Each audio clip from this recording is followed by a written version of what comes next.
খারাপ মানে খারাপ বলতে তাদের সার্জারি লাগছে, তাদের ইন্টারনাল হেমোরেজ হয়েছে, মাথার মধ্যে রক্তক্ষরণ হচ্ছে, সেই কারণে এই দুজনের সার্জারি লাগছে। আর বাকিদের সার্জারি লাগবে না, কারণ সরবরাহ থাকে না। কিন্তু আমরা এই যে বিশ্ববিদ্যালয়ের ছাত্র অঞ্চলে আহত যারা আছে তাদের জন্য আমরা সব কিছু বিনামূল্যে ব্যবস্থা করছি এবং তাদেরকে আমরা নির্দিষ্ট কয়েকটা ওয়ার্ডের মধ্যে রেখেছি যাতে তাদের ম্যানেজমেন্ট বা মনিটরিং বেটার হয়। সেই জন্য আমরা তাদেরকে বিভিন্ন কয়েকটা ওয়ার্ডের মধ্যে রেখেছি। আমি আপনাদের মাধ্যমে সবাইকে একটু আহ্বান জানাবো। আপনারা জানেন যে এই রুগীগুলো বেশিরভাগ বুলেট ইঞ্জুরি। তো বুলেট ইঞ্জুরি মানে এখানে একটা ইনফেকশনের চান্স থাকে। তো ভিজিটর একটু নিয়ন্ত্রণ করা দরকার। আমরা নিজেরা অনেক সময় হিমশিম খেয়ে যাই।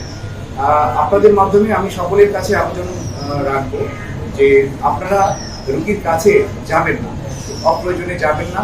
তারা সুস্থ হয়ে যাক, আমরা সেই দোয়া করি, আপনারাও সেই দোয়া করেন। আর তার অ্যাটেন্ডেন্ট হিসেবে একসাথে একজনের বেশি যেন তার সাথে না থাকে, এই ব্যাপারে আপনারা একটু সহযোগিতা আমাদের ঢাকা মেডিকেল কলেজ সবচেয়ে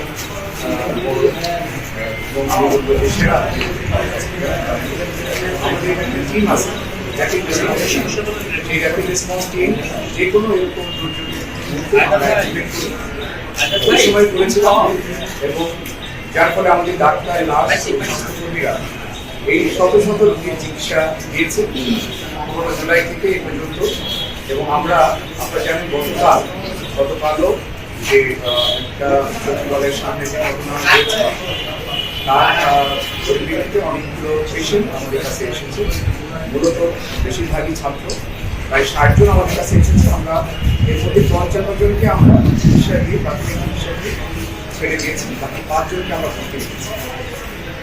এই 5 জনের মধ্যে আপনারা জানেন কেন্দ্রীয় সমন্বয়ক আসনাদ আব্দুল্লাহ সাহেব আছেন। উনি এখন বলতে পারি আমরা বিপদগ্রস্ত। ওনার একটু ব্লাড লিকেজ ছিল মাথায়, যার ফলে উনি পেইন্ট হয়ে গিয়েছিলেন। তো পরে আমাদের এখানে আসার পরে আমরা ভর্তি হয়েছিল।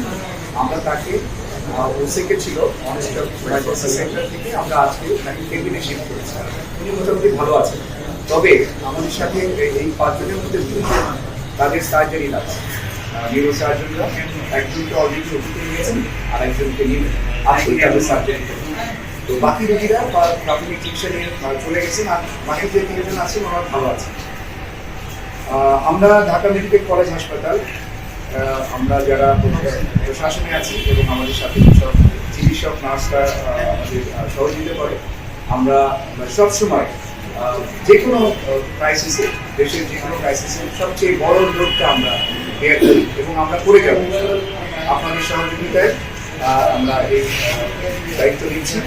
আরেকটা বিশেষ বিষয় আমি বলতে চাই, আমাদের এখানে এখনো 100 জন ভর্তি আছে। টোটাল 850 জন আমাদের এখানে ভর্তি হয়েছিল। 2000-এর উপরে রুগী আসছিল, তার মধ্যে 850 জন আমাদের এখানে ভর্তি হয়েছে। এখনো আমাদের কাছে 100 জন রুগী আছে। এর মধ্যে আইসিইউতে আছে 9 জন, আর অন্যান্য বিভিন্ন ওয়ার্ডে আছে general surgery, orthopaedic, neuro surgery, এই ওয়ার্ডগুলোতে আমাদের রুগীরা আছে। তো বেশিরভাগ মানে আইসিইউতে যে কয়েকজন আছে, আপনারা জানেন যে আইসিইউতে ভালো করে তাদের অবস্থা, বাকিরা আশা করি আমরা সুস্থ হয়ে যাই।